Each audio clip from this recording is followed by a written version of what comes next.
রোদ বৃষ্টি কিছু নাই, কেন ধরেছে ছাতা? অবাক হয়ে তাকিয়ে আছি, বলবো কাকে কাকা? কাকা তোকে বাড়ির থেকে কতবার বলে দিলাম টুপিটা খুলবি না, তুই শেষমেশ টুপিটা খুলেই ফেললি। আর সবার সামনে তুই কাকা তোর ছাদনাটা দেখিয়ে দিলি, আর দুই হাত তুলে মাপ চাচ্ছিস কাকা।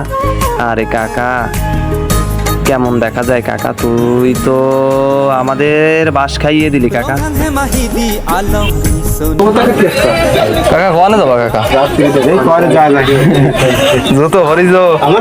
আজকে আমার এদু কাকার বিয়ে, তাই কাকাকে সঙ্গে করে নিয়ে ফরিদপুরে চললাম বিয়ের উদ্দেশ্যে। গাড়ি রেডি। ভিডিওটি ভালো লাগলে শেয়ার করুন, সাবস্ক্রাইব করবেন। না কাকা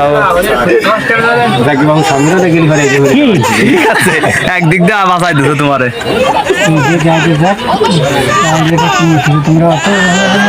শেষমেশ আমরা বিয়ে বাড়িতে পৌঁছে গেলাম। এখানে মিষ্টি মুখ চলছে। সর্বশেষ যুদ্ধ শুরু হয়ে গেছে, সাথে থাকুন, সাথে থাকুন।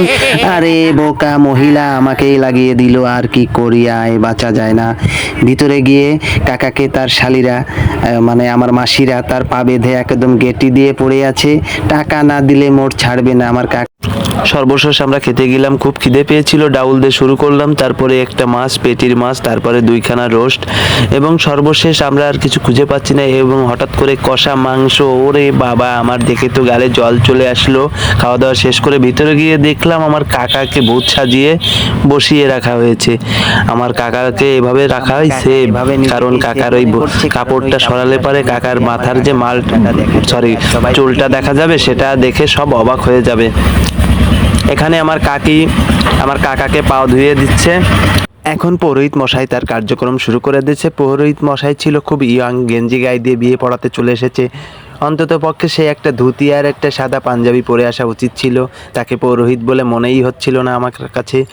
তারপরেও যেভাবে হোক তার বিয়ে সম্পূর্ণ করে তাকে দুইজনের হাত ধরে আবদ্ধ বানিয়ে তাকে সংসার সুখী হয় রমণীর গুণে।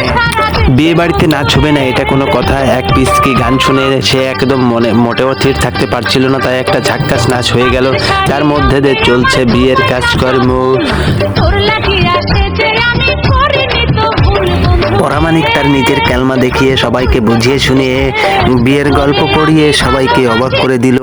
তার একটু শেষ বিদায় লগ্নে মেয়ের বাবা মেয়ের জামাইকে এবং মেয়েকে আদর যত্নে মানুষ করার পরে বিদায় দেওয়ার সময় বাবা আশীর্বাদ করে মেয়েকে তার সংসার জীবন যেন সুখীর হোক। এটি একটা দুঃখের সময়, কারণ মেয়েকে সবাই বড় করে, সে যেন সুখী থাকে, ভালো থাকে। এটাই সকল বাবা মাই চায়। এনাদের আমার এই কাকা আর কাকির দাম্পত্য জীবন যেন সুখীর হোক, এটাই আমি চাই।